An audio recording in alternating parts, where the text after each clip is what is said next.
This is Beyond a Reasonable Doubt with your hosts, Mark Garrigus and Gary Smith.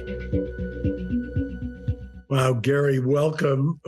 Happy Sunday to you. It's another fascinating week in the midnight train to Georgia, right? Yes, it is. Happy Sunday and happy St. Patrick's Day. But I think that, I didn't actually discuss this with you beforehand, but I think what we have to start with is something from last week.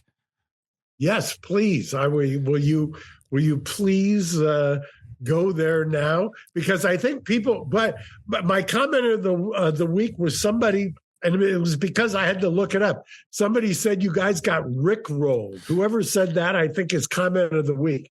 Yeah, actually, that was somebody who was building off of JDevil21, who was the first one to alert us to it. So maybe we'll get them both some swag. But JDevil21, both swag, because I love it. Yeah, the Rickroll was funny. But for anyone who didn't listen last week, we played a few different clips, but we started off by playing this clip twice, and we're going to watch it one more time just to bring everyone who's listening now up to speed. I'd like to read to the court the text messages between Mr. Nathan Wade and his lover, Fani Willis. Dear Fanny, I like big butts, and I cannot lie. My oath of brothas can't deny. When my Fanny walks in with that fat ass, I want to make it rain with her campaign cash. I noticed that her butt was stuffed deep in the jeans she was wearing. I am hooked, and I can't stop staring. Oh, Fanny, I want to get with you and take your picture. My homeboys tried to warn me, but that big-ass butt you got makes me so horny. Fanny got back.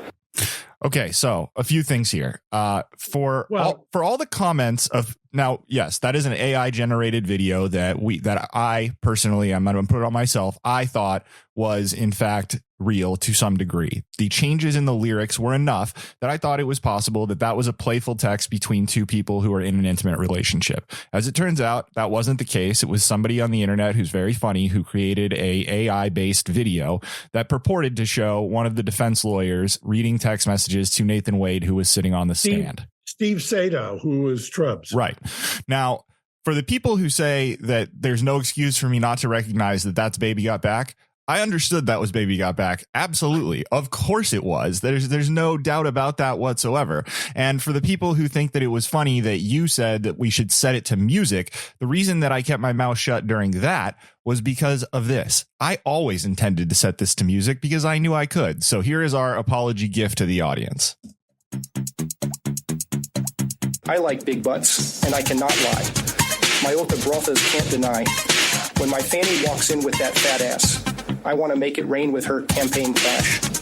I noticed that her butt was stuffed deep in the jeans she was wearing. I am hooked, and I can't stop staring. Oh, Fanny, I want to get with you and take your picture. My homeboys tried to warn me, but that big-ass butt you got makes me so horny.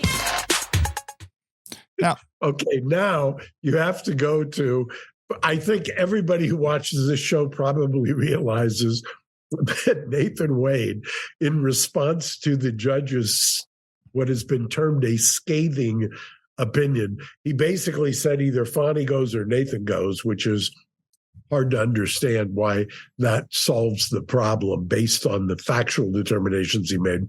But then Trump posted something. Do you have what Trump posted? Yes. On Truth Social? So this is a slightly modified clip of a real interaction between Wade and one of the defense attorneys, and Trump posted this on his Truth Social network. So let's watch this one. This is mostly for our visual users. It's going to be hard to necessarily get this over audio, but go check us out, youtube.com/reasonable doubt podcast, to see the somewhat ingenious social media video that he made. Did you go to a cabin with Miss Willis ever? Ever? Ever. I've been really trying to hold back this feeling for so long. And if you feel like I feel, baby. No. You've never gone to a cabin with this? No. So that's Trump using the exaggerated pause that Nathan Wade had before he answered the question and adding in some visuals of him with a thought bubble and some provocative photos that they photoshopped. And that's something else. It's very on brand. Oh, for those who say they can't believe that the nominee of one of the two political parties is posting that, I have said for years that this guy is the Trump is the Henny Youngman or Shecky Greene of politics. And do you have the clip of him? And I don't remember, where was the campaign rally where he did his shtick? I can look, but let's play it, and I'll figure it out while we're playing it. Okay. That all these local cases like Fani. It's spelled Fanny. It's spelled Fanny like your ass, right, Fanny? But when she became DA, she decided to add a little French, a little fancy. Fani, and, Fani and Mr. and Mrs. Wade, which his wife did not appreciate. His wife didn't appreciate. Can you imagine these two people trying to take down I'm a very popular president. I mean, again, I got more votes than any sitting president in history. We have these two lowlifes trying to take down a president of the United States. But, equally badly, they went after 26 people. They wanted to make it 48 people. They had some senators that these guys know very well who were indicted, who were ready to be indicted, and somebody stopped it. And they wanted to find out what the hell is going on in Georgia, what's going on with the elections, and it's so crazy. And they almost got indicted for that. Yes. That was a campaign rally in Dayton, Ohio, and Dayton, Ohio. That's there was a comment that he made later in the remarks that is dominating the headlines right at the moment. But yeah, you want to play that too? I don't have that one ready, but I can summarize it. It's depending on which side of the aisle you find the videos from, it's either a 9-second video of him saying that there's going to be a bloodbath in this country if he's not elected, or there's a minute and 15-second version that shows a little bit more context to it, where he's talking about Chinese plants that are being built to manufacture cars in Mexico, and how they think that they're going to be able to bring them across the border and sell them without any tariffs, and that if he's elected, he's going to place a 100% tariff on them, and that they're not going to be allowed to do that. So that's the dominant of the headlines today. Is depending on how you're spinning it, the word bloodbath is definitely everywhere today. Well, and also I think you have a clip, because I keep saying it, and I don't know that that your generation or younger than my generation knows the reference when I keep saying, I think people know Rodney Dangerfield or Henny Youngman, but I think Shecky Greene is who lived to the ripe old age, almost 100. You have a clip of Shecky? I do. Comedy was a little bit longer form back in that day. It wasn't the social media stuff that we have now. So I tried to find a short-ish clip of Shecky doing a joke. So let's watch this. I love dialect stories. There's a story about the man that committed adultery. And he went to the corner church, and he said to the priest, he says, "Father, I've done a terrible thing. I've broken one of the commandments. I've committed adultery. I beg of you, I'd like some absolution." The priest says, "Well, Tim, we all have our idiosyncrasies. Who was the woman? He's no father. I can never divulge the woman's name. Please don't ask me to divulge the woman's name." He says, "Tim, until you can tell me the woman's name, I'm afraid I cannot give you absolution." Was it Mrs. McAfee, whose husband's the butcher on the corner? "No, Father, it wasn't Mrs. McAfee. Please don't ask me the woman's name. I can never divulge the woman's name." He says, "Tim, I'm telling you, until you tell me the woman's name, I cannot give you absolution." Was it Mrs. McGinnis? He said, "No, Father, it wasn't Mrs. McGinnis. Please, Father, I can never divulge the woman's name." He said, "Tim, until you can make up your mind to give me the woman's name, I can't give you absolution." And Tim started to walk out of the church. And his friends, "Well, Tim, did you get absolution?" He said, "No, but I got some wonderful leads." I'm telling you, the Trump has studied at Shecky Greene's School of Comedy. I mean, I'm telling you, he does the stand-up. They used to They used to talk about that as the Catskills style background. Hey, everybody, what's up? It's Gina Grad. And when you're searching for the perfect piece of jewelry, it can be hard to find a brand you trust. Alex and Ani has been creating meaningful jewelry for over 20 years, designing pieces that connect you with all of life's important moments. With an emphasis on value, there is truly something for everyone. They've recently launched their everyday collection. I could not love it more. These pieces are made from stainless steel and an advanced water-resistant plating method that doesn't tarnish. It has the look of real gold. It's beautiful. I love these pieces because they feel so classic, but they have so much versatility. Alex and Ani are also featuring some gorgeous pieces that I have right here, like Black Lotus, this gorgeous Black Lotus charm necklace, and their Stay Wild pendant, and their Wings of Protection necklace that have a classic and vintage feel. See that? And of course, you can't forget their signature bangle bracelets, which I'm also wearing. And I have a lot of their stuff. I have the numerology bracelets.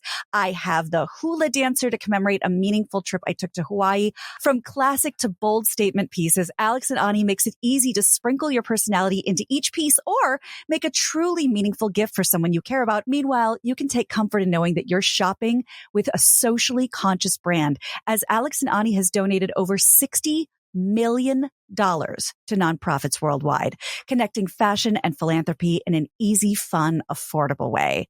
Right now, Alex and Ani is offering our audience 20% off.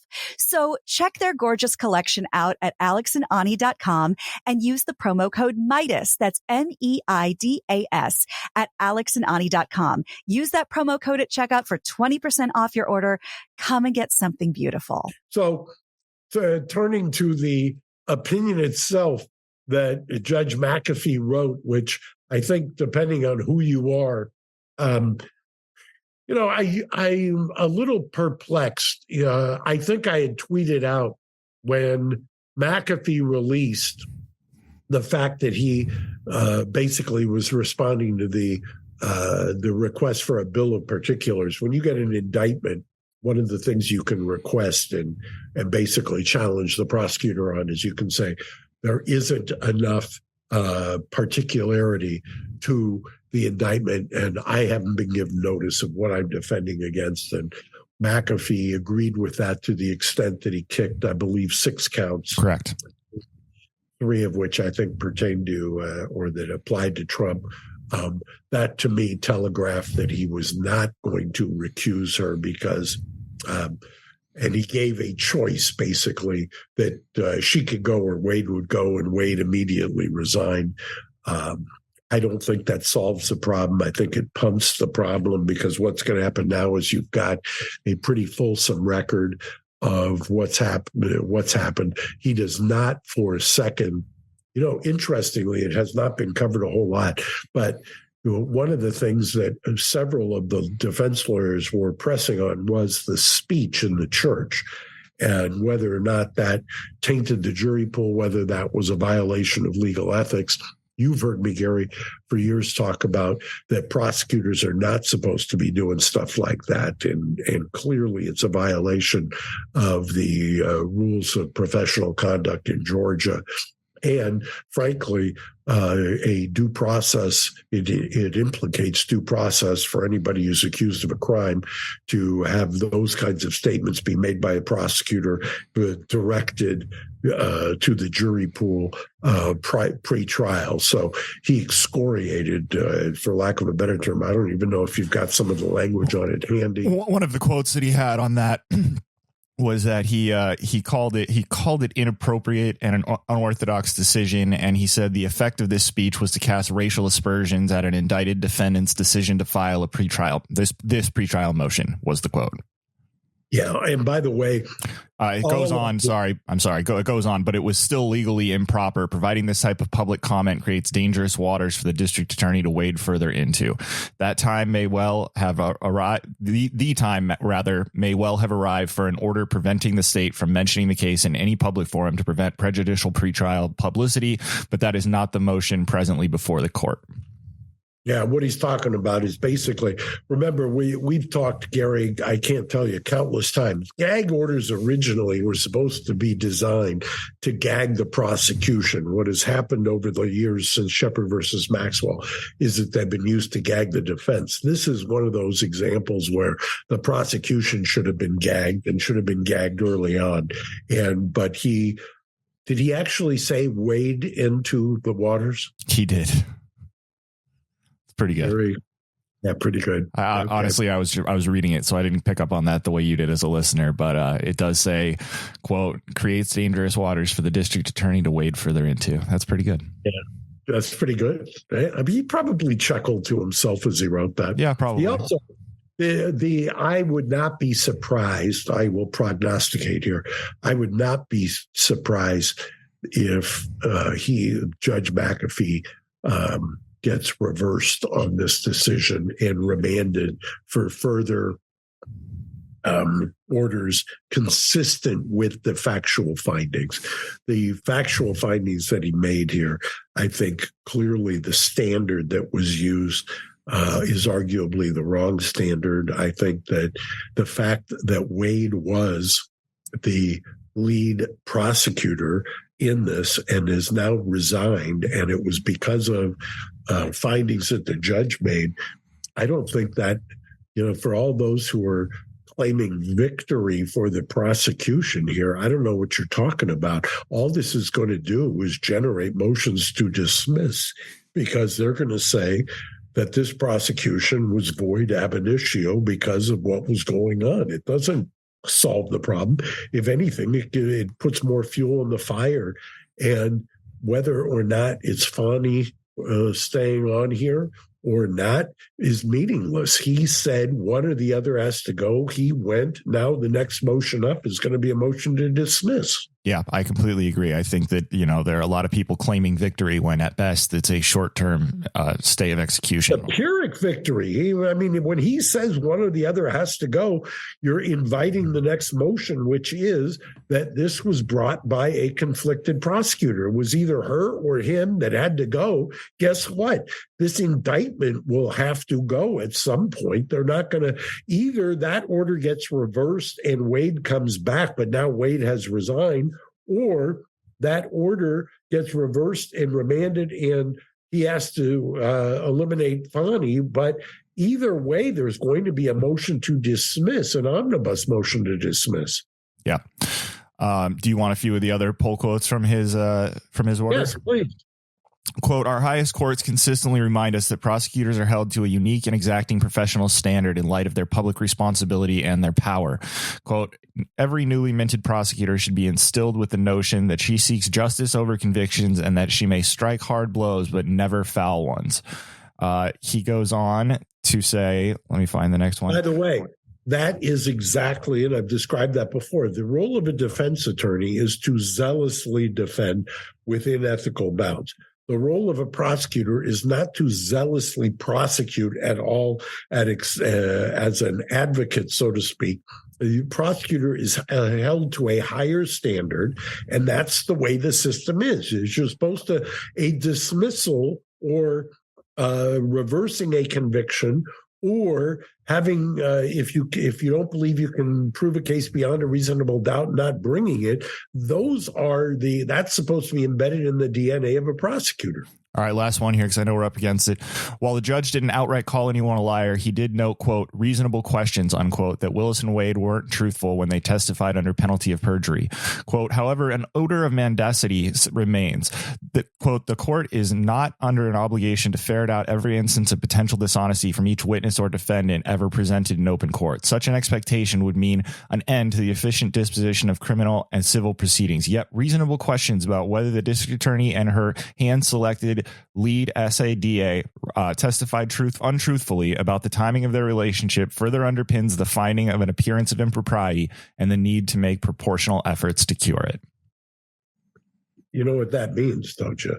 It means that he's making a credibility call and he's saying that he did not find them to be credible. Exactly. And that's going to be... say that as an appearance of impropriety. And whether you think the standard is an appearance of impropriety or actual an actual conflict is, I suppose, some people are debating, but he's made a credibility call here just by virtue of the fact that he said one or the other has to go. Yeah, I completely agree. And by the way, I don't, like I say, it's punting the decision for another day, because if I guarantee you there are a few things besides death and taxes that are sure. The ancillary role to, or corollary to that is that it's guaranteed there will be a motion to dismiss. It's a 23-page ruling, and I encourage everyone to go read it, because we pulled some of the highlights, but there's a lot more in there, and we just unfortunately are out of time. Mark, thank you as always for your time on a Sunday. Thank you, Gary. I enjoyed it, and we'll try not to get rickrolled. We'll do our best. Happy St. Patrick's Day, sir. Have a good one. You too. Bye-bye. Thanks for listening to Reasonable Doubt. Subscribe on YouTube at youtube.com/Reasonable Doubt Podcast.